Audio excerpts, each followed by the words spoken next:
cette semaine, je te parle de cessation d'exercice permanente et de garde provisoire.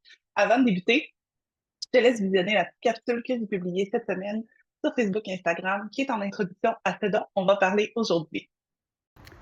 S'il t'arrivait malheureusement quelque chose aujourd'hui ou demain qui faisait en sorte que tu n'es plus en mesure de pratiquer, est-ce que tes proches sauraient ce qu'ils doivent faire? Est-ce qu'ils sauraient quelles sont tes responsabilités et donc leurs responsabilités? Est-ce qu'ils sauraient à qui s'adresser? Est-ce qu'ils sauraient quelle information transmettre et où trouver cette information-là? C'est des éléments qui sont aussi importants en regard de ta pratique autonome parce que ta pratique, comme travailleur autonome, c'est l'extension de toi-même et donc tu conserves certaines responsabilités, dans ce cas-ci, qui découlent du règlement de cessation d'exercice. Alors, c'est parti. Donc, premièrement, ce qu'il faut savoir, c'est que le règlement de cessation d'exercice concerne uniquement les membres qui sont en pratique autonome. Donc, si une personne exerce dans le réseau public, c'est pas, ou dans le réseau communautaire, ou encore dans une clinique privée comme salarié, ça ne s'appliquera pas. C'est vraiment pour les membres qui exercent en pratique autonome. On va distinguer à la base ce qu'on entend par cessation définitive d'exercice et garde provisoire. Donc, dans le cas d'une cessation définitive, c'est que la personne n'exercera plus la profession de travailleur social en pratique privée, que ce soit parce que j'arrête ma pratique, par exemple, que ce soit parce que j'ai été radiée de façon permanente de l'ordre, ou encore avec la survenue d'un décès ou encore d'une maladie qui fait en sorte que je suis plus en mesure de pratiquer. Donc, dans ces cas-là, on va parler de cessation définitive d'exercice. Quand on parle de garde provisoire, ça s'applique davantage à quelqu'un qui devrait cesser l'exercice de la profession pour une période temporaire et qui ne serait pas en mesure de continuer d'assumer la garde et l'archivage de ses dossiers. Donc, par exemple, quelqu'un qui devrait partir en congé de maladie, quelqu'un qui se fait radier de façon temporaire de l'ordre, ou encore, j'essaie de voir d'autres exemples qui serait plus en lien avec ça. Hmm, ouais. Temporaire, ce serait plus ce type de contexte-là. Donc, congé de maladie, parce que si vous êtes en congé de maternité, en fait, ça pourrait s'appliquer aussi au congé de maternité. La nuance, c'est que ce serait, si vous décidez de ne pas payer votre cotisation à l'ordre pendant que vous êtes en congé de maternité, alors là, vous devriez avoir une garde provisoire, alors que si vous décidez de continuer de payer votre adhésion, là, vous pouvez vous-même, et puis que vous êtes toujours inscrit là, comme membre en pratique autonome, vous pouvez continuer d'exercer la garde de vos dossiers. C'est la même chose pour quelqu'un qui décide de prendre sa retraite, mais qui va continuer d'être membre de l'ordre, par exemple, pendant les 5 années qui suivent pour assurer la conservation, l'archivage de ses dossiers. À ce moment-là, la personne n'aurait pas besoin de transmettre les informations à un gestionnaire dans le cadre d'une situation définitive d'exercice. Alors, concrètement, si on parle de session, qu'est-ce que ça implique, en fait? C'est qu'un TS ou une TS qui arrête de pratiquer de façon permanente ou temporaire doit transmettre l'ensemble de ses dossiers, des livres et registres tenus.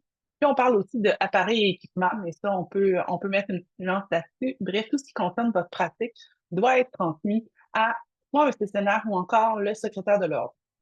Alors, comment ça fonctionne dans un cas comme dans l'autre, que ce soit pour la cessation d'exercice ou encore pour la garde provisoire, dans les 15 jours de la date prévue, si c'est quelque chose qui est prévu, on doit aviser le secrétaire de l'ordre par la poste, donc par courrier recommandé, de la date prévue de la cessation d'exercice, du nom, de l'adresse et du numéro de téléphone du travailleur social ou de la travailleuse sociale qui a accepté d'être gestionnaire, si c'est le cas, avec une copie de la convention de cession. Ou encore, si on n'a pas de cessionnaire, ben alors on doit informer dans ce même envoi le secrétaire de l'ordre de la date à laquelle on va lui fournir l'ensemble des documents qu'on doit lui remettre. C'est la même chose dans le cas d'une garde provisoire aussi. Si jamais c'est quelque chose qui arrive de façon accidentelle, ben là, on a 15 jours, en fait, pour transmettre ces mêmes informations à l'ordre. Donc, c'est là où c'est important que vos proches soient au courant, parce que si vous arrive quelque chose d'accidentel, vous ne serez pas en mesure de le faire et quelqu'un d'autre doit prendre cette responsabilité-là. Ah, donc, ici, aujourd'hui, on parle précisément de convention, de situation d'exercice. Par contre, ça s'appliquerait aussi à tout le reste de votre pratique. C'est-à-dire que ben, si vous décédez, par exemple, malheureusement, il y a quelqu'un qui va devoir s'occuper de faire votre rapport d'impôt aussi à la fin de l'année. Fait que les gens, il faut qu'ils sachent ça, il faut qu'ils sachent où se trouve l'information. Et donc, ce que je vous invite vraiment à faire, c'est de un, vérifier si vous avez un ou une gestionnaire, si une convention qui est signée à cet effet-là.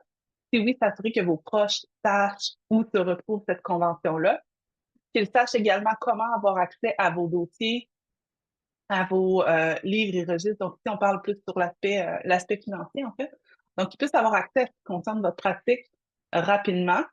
Et même encore plus largement que ça, je suggère toujours qu'ils puissent avoir accès à une liste de tous les outils que vous utilisez dans le cadre de votre pratique, parce que si vous arrivez malheureusement à quelque chose de façon accidentelle, peut-être qu'ils voudraient annuler les abonnements aux différentes plateformes ou outils de travail que vous utilisez. Et bien, s'ils ne le savent pas, à un moment donné, ça devient compliqué aussi. Donc, ça peut être vraiment, vraiment, vraiment une bonne pratique de, comme tout, documenter ça au même endroit. Dans mon cas, pour vous illustrer un petit peu comment ça fonctionne, ma convention de session ainsi que toutes les informations nécessaires pour y accéder, en fait, pour accéder à mes dossiers et toutes mes infos, se retrouvent dans un classeur barré dans mon bureau. Donc, mon conjoint sait où se retrouve la clé pour le classeur. Et en accédant au classeur, il y a la copie de la convention de session avec les coordonnées de la personne à contacter. Puis, il y a aussi joint à ça le mot de passe maître de mon gestionnaire de mot de passe. Et mon gestionnaire de mot de passe contient tous les outils que j'utilise pour ma pratique avec les codes d'accès. Puis, dans le gestionnaire de mot de passe, on peut aussi écrire des notes sécurisées. Donc, il y a des informations qui se trouvent là également. Fait en sorte que mon gestionnaire va avoir accès à l'ensemble de ce qu'il a besoin avec un code qui est le code master de mon gestionnaire de mot de passe. Donc, l'objectif avec cette capsule-là aujourd'hui, c'était de vous sensibiliser par rapport à ça. Évidemment, c'est des choses auxquelles on ne pense pas nécessairement d'emblée.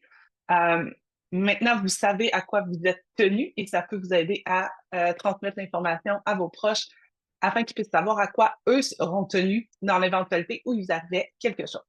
Donc, on se retrouve dans 2 semaines avec une prochaine capsule. À bientôt!